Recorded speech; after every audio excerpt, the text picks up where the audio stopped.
Hello, everyone, and welcome to Wind, Reel, and Print. My name is Ryan, and today I'm joined by...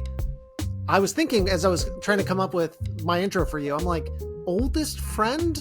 I think you might be. I think you've won out. You got any other friends from 8th grade? From 8th grade? No way. Then yes. I mean, Wow. to land and to glue at 8th grade, that's a powerful...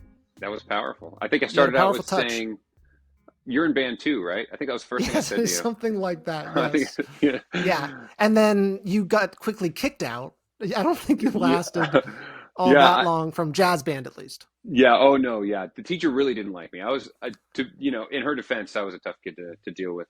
Yeah. So, but yeah, I was quickly dismissed from jazz band. Which is fine. It lasted out. We ended up doing band in high school as well. So yeah. And we still do band. So that's of course, great. Of course, right? We still have band practices.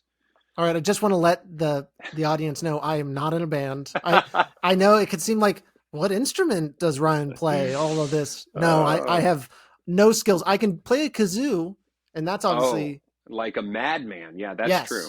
That is true. I have pictures to prove it. Yes, you were around for the Halloween episode, so the audience already kind of has, I think, if I remember correctly, some backstory to our group of friends. But I want to say to the audience, Merry Christmas. Merry Christmas. And happy holidays and all those things. This episode's coming out, I guess, like 6 days before Christmas. So it's coming up. It is. It's very cold here. You know, can you tell for the video watchers? Oh yeah. I can see your breath. Yes. Oh, don't say that, because then I got to add it in post and that's going to be really tough. Take it back. Take two. Take two. One more time. The heater is on. Yes, exactly. Yeah, no, man. I told my wife, I was like, please God, don't turn the heater on while I'm recording this episode or I will die. It would be a nightmare. Oh man. Yeah, I have a very thin jacket and this jersey on and I'm already too hot. I am already too hot. This is wrong. We're California born and bred. Oh man. So, and Southern California born and bred. So we're not really made for the ice temperatures. Absolutely not. My wife complains when it's under 69 degrees. Yes. Which is a crazy thought. Yeah, it is crazy because your family's speaking of the movie we're going to talk about, from the Midwest, your mom is. Yeah, very close to. So you should have it in your blood to handle the cold. No, that's not a genetic thing. I will say I did not get that passed down. I will say a fun factoid. My uncle, who still lives in Minnesota, will come down and visit every once in a while, typically in the winter. And whereas we're bundled up, kind of like you are now, he's out there in sandals and shorts. Like it's nothing, dude. He is loving life. He could be in Hawaii and it'd feel the same to him. It's just absolutely crazy. I think he would probably die in Hawaii. I don't necessarily know how bearing the cold transfers to bearing. Yeah, how does that work? Yeah, they're called snowbirds. I don't know if you've heard that term before, but basically like people who live in like the Midwest and go to like Arizona, for example, during the winters and things. Oh, of course. The older folks, they're called snowbirds. Migrating over to Arizona to escape the cold. I have been to Minnesota in the dead of winter, and oh my gosh, it's nightmare. Insane. No. Yes, it is. I was like, God. This was real life. This was not a nightmare. It was a nightmare. I see what you mean. Yes. No, it is. It is. It is so cold. They had so much snow. It was wild. And he said that it was a light winter. And I was like, I couldn't even imagine what a heavy winter would have been. Yeah. But yeah, crazy. I don't know how they bear it, but I could not. I couldn't, and to jump into the movie, you got Cousin Eddie out on the sidewalk in a robe. I would be freezing my little cojones off like no one else. It's insane. Yeah, that's not going to work. So no, thank you for teeing it up. Today we're going to talk about Christmas Vacation, National Lampoon's Christmas Vacation, the third in the vacation saga. Starring Chevy Chase and a number of other figures, but a Chevy Chase vehicle nonetheless. I had kind of thrown out at you some ideas for the holidays because I was like, we got to get a Christmas episode up. There's so many different Christmas movies. I sent a list and you latched on to Christmas Vacation. I'm curious what it is what's it about that movie that made you want to talk about it today? Yeah. Growing up, my parents, and it might have been because of my family's background coming from the Midwest, but Yeah. we watched that movie just about every Christmas. They loved it. I too ended up loving it. Yeah. Loved comedies, loved Chevy Chase.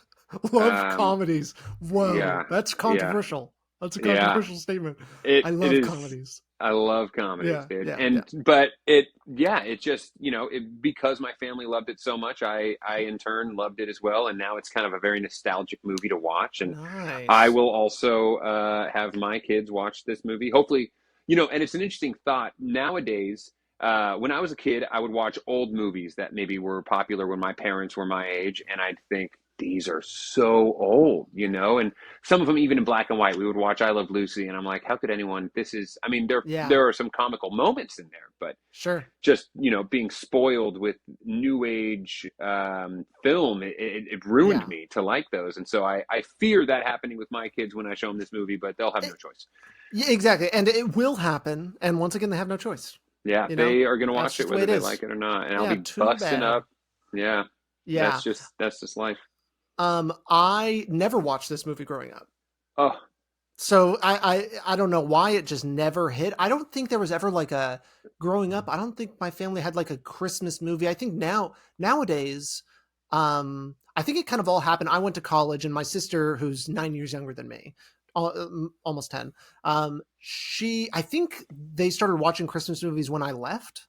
oh, Because now there's like Jingle All the Way, I think, for example. There's like a oh number of yeah. movies like during Christmas time when we're all together, like they're like, oh yeah, throw this on. And I start watching those. I'm just like, I want to off myself. Some of I'm them, just like, oh yeah, yeah. some of them are just like really, really crazy bad. But this one's never come up, and I'm like, we got to bring this in the rotation. I Dude. watched it, and the first, I will say, I ended up watching all four movies. Like this was a few years ago. Oh, okay. That was the first time I ever watched Christmas Vacation. And I think I really liked European Vacation the most. If I was like Oh, rating all of them, I don't know yeah. why it's been so long. And I was at first like really bothered by the fact that, have you seen the other ones at all? Oh yeah, I've seen them all. Yeah, A fun fact before you get into it, yeah. my parents, excuse me, my parents didn't let us watch. They loved the vacation movies, loved Chevy Chase. Oh, but Didn't let the us other watch ones are a European little, Vacation. yeah. The other ones are more family friendly than European Vacation is, and so Mm, that one I've seen maybe once or twice. I've seen the yeah, others more many, times than I many. could count. Yeah. Yeah.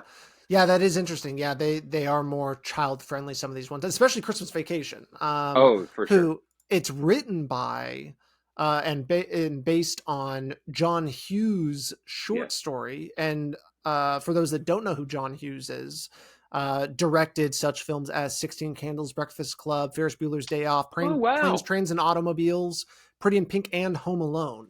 So What?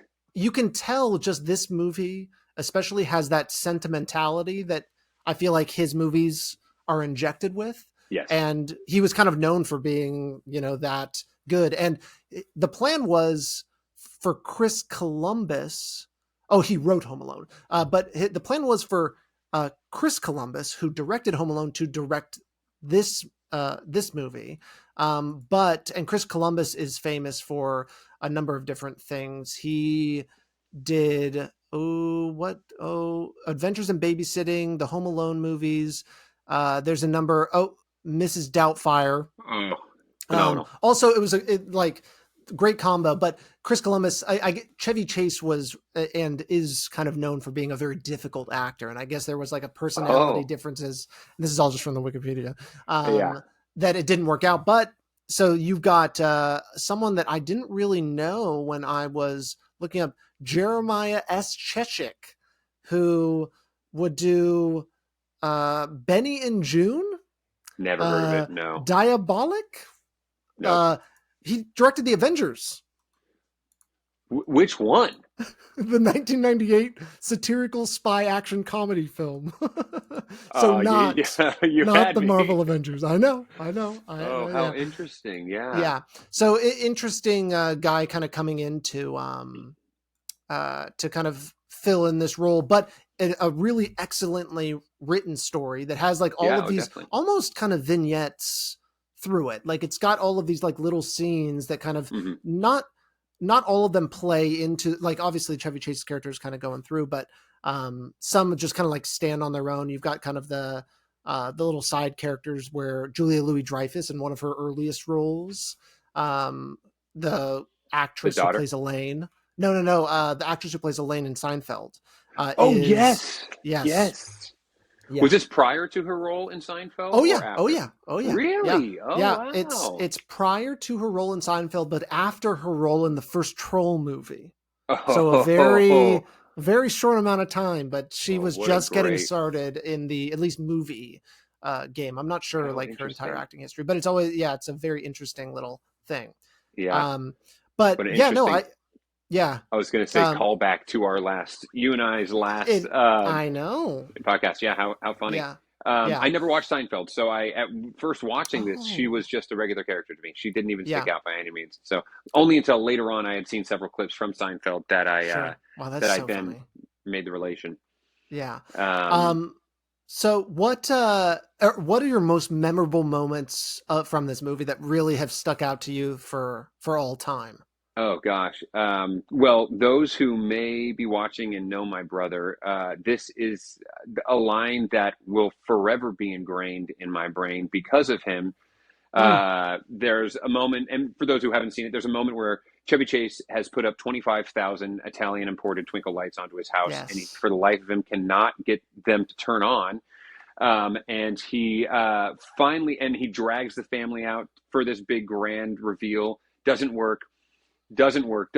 And then finally he has lost his mind and he finally gets it to work. And then you see the awe of this, just such a bright house. And his in-laws, it's his wife's parents are out there and they are unamused. They do not care. Yes. And his father-in-law, the mother-in-law says, well, kids, I hope you see how much of a waste of time and resources this was. And the daughter goes, Grandma, he tried really hard. And then this is it. Grandpa goes, so do washing machines. That line. That one sticks. Yeah, that's a funny one. Yeah. It is so random. And then another scene is I guess to the kids would be the great grandfather. I forgot his name. In this. Oh yeah. The guy who's smoking the cigar. Burns up the tree. And so it's funny. So in the movie, he burns up the tree, the first tree with his cigar, and then Chevy Chase again has cracked at this point, and so he takes his chainsaw outside as Jason, cuts down a tree in their yard, brings it in the house, and then the old grandmother, the senile grandmother who wraps up her cat as a present, she goes, "What's that sound?" And no one pays her any mind because she's crazy and just like knitting away. And she goes, "I hear something." And then the grandpa goes, "You couldn't hear a dump truck going through a nitroglycerin plant." And it is the funniest line, dude. Oh man. As a kid, I remember asking I didn't understand it. I didn't even know what nitroglycerin was as a kid. And so I had to ask my dad. I was like, dump trucks are allowed. I get that. And he goes, "Yeah, if you move or shake nitroglycerin too much, it explodes." And I was like, that is so much funnier now. And so because of not only the background of asking my dad what that meant, but also the punch of that line is just so great. It's so good. Those two lines probably stick out more than any other lines to me. But as I was telling you, and I've seen this so many times that I just almost every moment I just love about this movie. There are so many things. Cousin Eddie. My wife does not like his character. I love his character. It is so funny. I mean, what's to like? He is dislikable. He's unlikable, I guess. That's the point. Yeah, exactly. Yeah. He's rough. And two, I guess that moment. And if you had seen the prior Vacation movies, you know the character, right? And so this whole movie you're probably halfway through this movie before we even see Cousin Eddie. And he's just gotten the lights turned on, and with it's such a great reveal. Yeah, it's yeah, very good. tears in his eyes. Clark is going up to each family member and saying, "Thank you so much. This is for you guys. I dedicate Yeah. this to you." And he's crying, and then he goes up to Eddie, and before he even knows it, and he's like, "Oh, cousin Eddie, thank you so much for being here." And then Gladys, oh no, Gladys is the old grandmother, but his Yeah. wife, and then Eddie, Oh and yeah. then oh man, it's so great, Yeah, so great. his my favorite line of his was at when they're shopping at Walmart. And he's like grabbing all the things. He's talking about they have money troubles, and then Yep. Chevy Chase's character Griswold, Clark Griswold, basically is like, has decided like, okay, yeah, he heard the kids aren't getting anything, so he's like, well, I want to do something nice for you guys. And he's like, are you sure you really want to do that? And he's like, yeah, he does. Yeah, we really do. And then he hands him a list of Oh, all I the got a things he list already. wants. Yeah. And he's like, Oh, that's and then he's good. like, get yourself something nice or something along those lines. And it was Oh so gosh. good. Oh, Yeah. it's so good. And too funny in that scene, something I remembered a lot through their shopping scene Yeah. is the amount, for starters, the amount of dog food cousin Eddie buys is It literally is like insane. five of the largest bags you can get.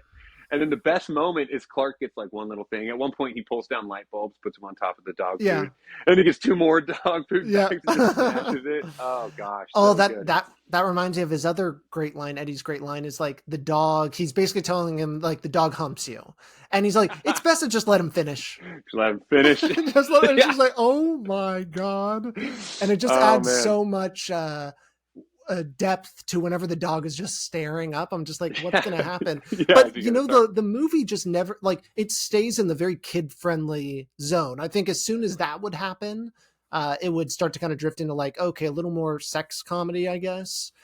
Yeah, I agree. Animal sex. There and But and speaking of, there is some of the gray area they dip into with that. yeah, Which later I found quite surprising that my parents still let me watch it. I think their love of this movie, you're talking about the the, woman, the model. yeah, Yeah, the lady in totally. red, yeah, Yeah. Yeah, yeah, I was really expecting, and this is, I guess I have a dirty mind, but I was really of expecting course, that he was looking out yeah, and watching the pool, and because the whole thing is he's waiting for the Christmas bonus to come in, because he already basically put the money down for the pool, and that's yeah, kind of the whole impetus for like all of this stress, and all the work stuff is really funny, and his job is so weird and great.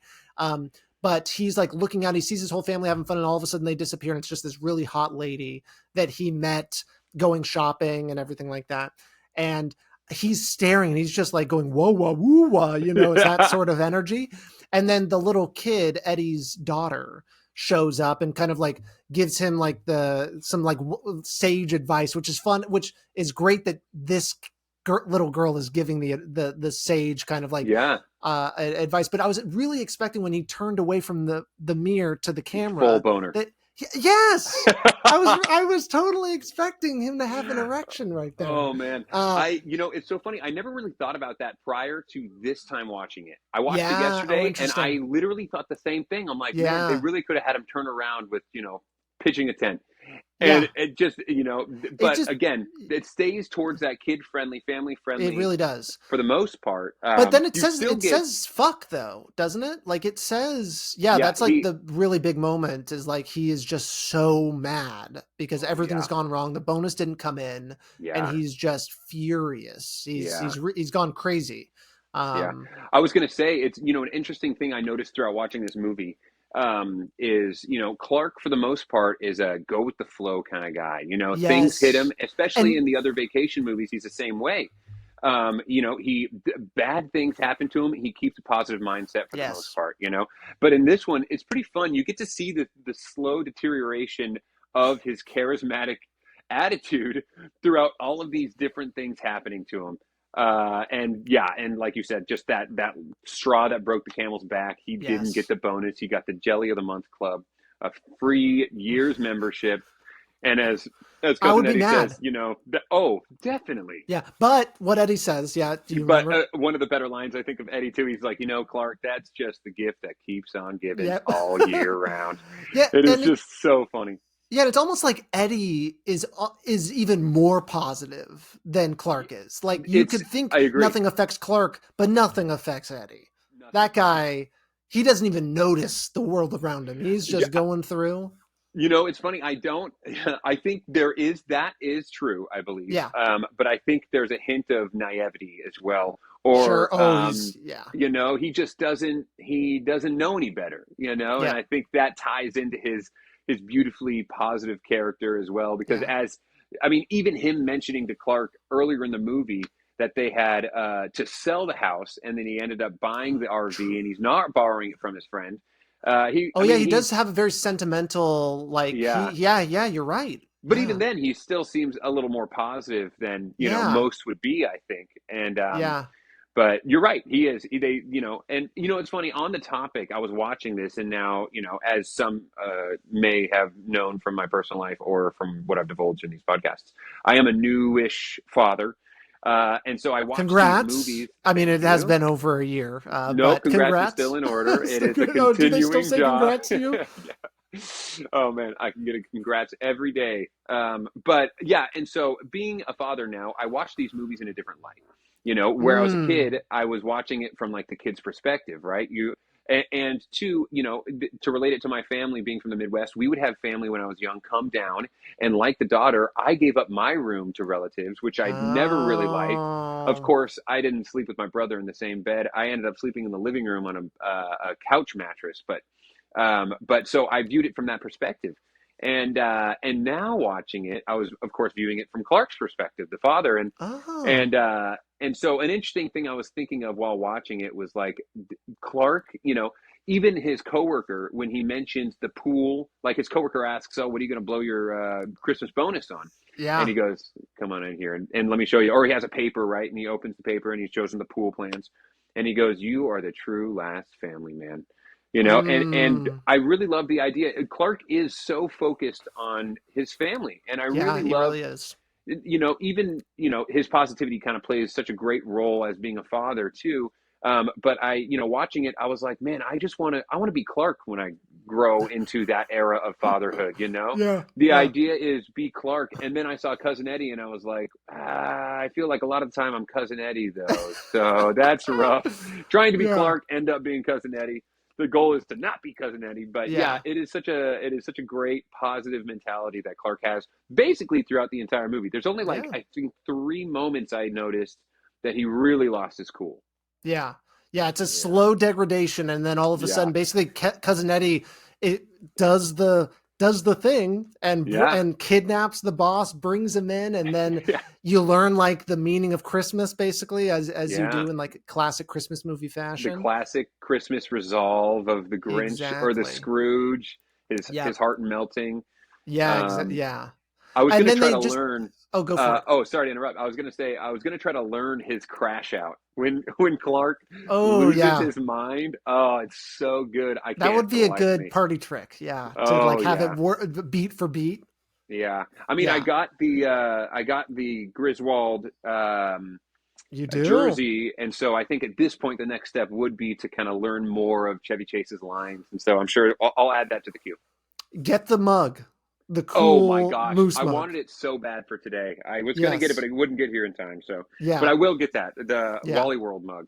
Yes, the Wally World mug. Yes. Yeah. I think you brought up a really good thing that we'll have to talk about in future episodes, and something that comes up a lot in episodes we've done in the past on this podcast is how movies change as we get older, and how you take in something different. And I think even watching more movies as I have, I start to get in more, and I appreciated this movie this time more than I did before. And I think there's so many different things that come from that. So I want to thank you for bringing this back up. I rewatched it. I had a blast. Yeah. Oh, it's such a great movie. It really is. And I want to thank you for being here. Thank you, Chad. Oh, anytime. Appreciate it. You will be back. I'm going to force you to come back. Hey, before we go, please. There was one question. There was a lot of facts I looked up about this movie. Sure. Yeah. Which I was going to mention, but all of them fall in comparison to this one question. And if you've seen the movie, you'll know what I'm talking about. If not, go watch the movie. Yes. But what did everyone get Mr. Shirley? Everyone got him the same gift, and they never say what they never reveal what it is. It's like, it's almost like 2 boxes like combined together.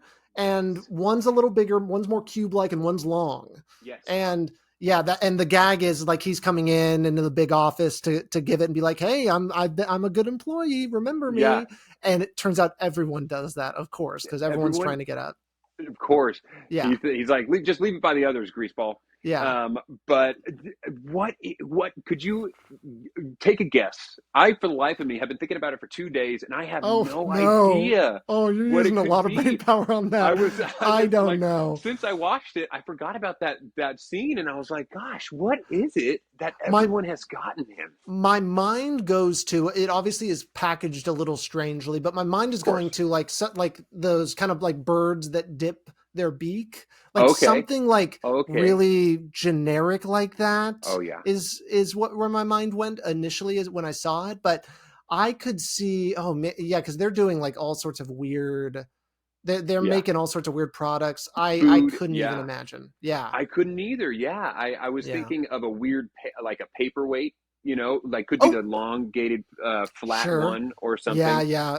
And then, I was thinking like, what else do you get your boss? Like, I don't know, a world's best boss mug or something, right. and I mean, that's kind of both right there. It kind of does work. Yeah, I know. For the life of me, I just could not. And it's funny because they never do a callback to it ever. They never do. We might have to do some research, contact some people, maybe someone on the crew. Knows, but they almost certainly put nothing in them. And without a doubt. Yes. So this is just fantasy. Yeah. What's in our head canon, as they say? The fan theory. It would be. I mean, I would imagine too the director or whoever made the decision to have all of them be the same. Someone could have asked when maybe getting the idea or when pitching it. What would they be? And even I could find it hilarious. The director being like, I don't know. Doesn't matter. It doesn't matter. Yeah, but they'll be wondering about it. There's going to be one guy wondering about it for his whole life. Exactly. Yeah. Oh God, I hope whole life. Yeah. I'm going to look up some. I have no doubt that this has been a topic on some forum somewhere. Oh, they've on Reddit somewhere. They've mapped it out the exact size because this is like a cult movie. It's got a lot of acclaim among like the Christmas films and things like that. So yeah. I'll have to look it up. I'll get back to you on that answer for sure. Okay, we will do a part 2 next Christmas. There's other facts I need to drop too for the part 2. Right on. But thanks for having me, man. This was, like I said, when we thought of this is one of my favorite movies growing up. It was such a great time rewatching it and viewing it from a different perspective. And learning, like I said, I looked up so many facts about it that just for my own pleasure, I love knowing more things about this movie now. So I thank you. Well, we're going to do it again. Good. All right. We'll see you next time, folks. That's a wrap. Bye-bye. Bye-bye.